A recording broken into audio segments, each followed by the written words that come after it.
Hi అండి. ఎంతో టేస్టీగా ఉండే గోరుమిట్టీలు చేసుకుందామా. ఆ టేస్ట్ మాత్రము చాలా బాగుంటుంది. ఈ కొలతలతో అయితే చేయండి. టేస్ట్ మాత్రము చాలా బాగా వస్తుంది. నోట్లో పెట్టుకుంటే కరిగిపోయేటట్టు అయితే ఉంటాయండి. చాలా ఈజీగా సింపుల్గా ఎలా చేసుకుందామో చూద్దామా.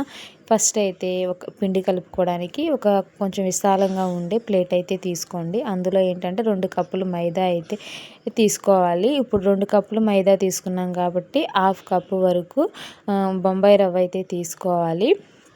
చూపిస్తున్నట్టు మీరు ఇంట్లో ఏ కప్ అయినా యూజ్ చేయొచ్చండి. మెజర్మెంట్స్ అయితే ఇవన్నమాట. ఇప్పుడు వచ్చి ఏంటంటే చిటికెడు సాల్ట్ వేసుకోవాలి. టేస్ట్కి బాగుంటుందండి. ఒక హాఫ్ స్పూన్ వరకు బేకింగ్ సోడా అయితే వేసుకోవాలి, మనకి కొంచెం మెత్తగా క్రిస్పీగా అట్లా ఉండడానికి. ఇప్పుడు ఏంటంటే కొంచెం బాండ్లీ అయితే పెట్టుకొని 2 స్పూన్లు ఆయిల్ అయితే వేసుకోవాలి. అది కొంచెం వేడెక్కిన తర్వాత 2 స్పూన్ల వరకు నెయ్యి అయితే వేసుకోండి. నెయ్యి తినే వాళ్ళైతే వేసుకోండి, నెయ్యి తిన్న వాళ్ళైతే ఆయిల్తో అయినా చేసేసుకోవచ్చు. ఇక్కడ ఏంటంటే ఇంకా అది కొంచెం వేడెక్కనివ్వండి. ఇది వేడయ్యి నెయ్యి కరిగిన తర్వాత మనము పిండి రెడీ చేసి పెట్టుకున్నాం కదా, ఆ పిండిలో అయితే ఈ ఆయిల్ని అయితే వేసేసి బాగా అయితే కలుపుకోవాలి.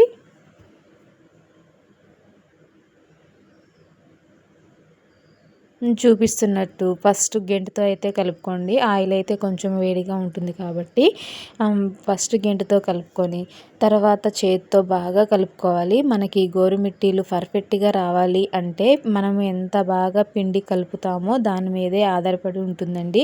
మనం పిండిని కలిపేదాన్ని బట్టే ఉంటుందన్నమాట. పిండి బాగా సాఫ్ట్గా కలుపుకుంటే మనకి గోరుమిట్టీలు అనేవి చాలా సాఫ్ట్గా వస్తాయి, చాలా బాగా టేస్టీగా కూడా కుదురుతాయి అన్నమాట. ఇప్పుడు చూపిస్తున్నట్టు బాగా మిక్స్ చేసేసుకొని మనం ఆయిల్ బాగా కలుపుకోవాలి అనమాట. చూసారా, మనము ముద్దకి వచ్చిందంటే మనం వేసిన ఆయిల్ నెయ్యి సరిపోయినట్టండి. ఇక్కడ ఏంటంటే కొంచెం వాటర్ తడుపుకుంటూ మనం పిండిని అయితే కలుపుకోవాలి. వాటర్ అయితే ఒకేసారి ఎక్కువైతే పోయకండి, మనకి జావ్ అయ్యే ఛాన్సెస్ ఎక్కువ ఉంటాయి అన్నమాట. అందుకే కొంచెం వాటర్ అడ్జస్ట్ చేస్తూ పిండిని అయితే కలుపుకోవాలి. మనకి ఎలా వస్తుందంటే మనం కలిపేదాన్ని బట్టి గులాబ్ జామ్ పిండిలాగా అయితే వస్తుందన్నమాట. అంత సాఫ్ట్గా అయితే వస్తుంది. మనం ఇక్కడ ఏంటంటే మైదా పిండిని బాగా కలుపుకుంటే టేస్ట్ మాత్రం చాలా బాగుంటుందన్నమాట. ఇక్కడ చూపిస్తున్నట్టు మనం ఏలు పెట్టి నొక్కితే ఏలు లోపలికి దిగిపోవాలి, అంటే అంత సాఫ్ట్గా అయితే కలుపుకొని ఒక 10 మినిట్స్ వదిలేయాలండి.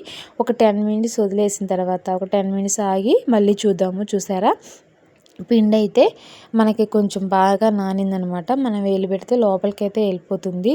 ఇంక ఇప్పటి నుంచి మనం గోరుమిట్లు అయితే చేసేసుకోవచ్చు. పిండిని కొంచెం తీసుకొని మనం బటన్ వేలుతో చూపిస్తున్నాం కదా, ఆ బటన్ వేలుతో మధ్యలో ఇలా పెట్టి షేప్ అయితే చేసుకోవాలి.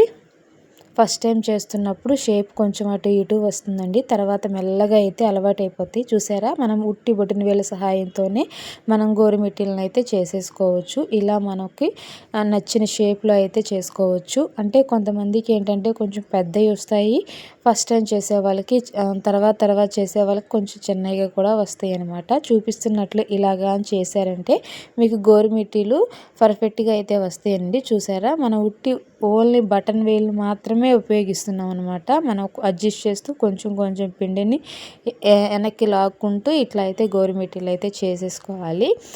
ఇలా మనం మొత్తం పిండిని ఇలా అయితే చేసేసుకోవాలి. ఇంకా పక్కన బాండ్లీ అయితే పెట్టేసుకొని మనం ఇక్కడైతే ఆయిల్ అయితే వేసేసుకొని మనం రెడీ చేసుకున్న గోరుమిట్టీలను అయితే హై ఫ్లేమ్లోనే ఉంచాలండి. హై ఫ్లేమ్లోనే మనం వీటిని ఫ్రై చేసుకోవాలన్నమాట. మధ్యలో అటు ఇటు తిప్పుకుంటూ అయితే కాల్చుకోవాలి.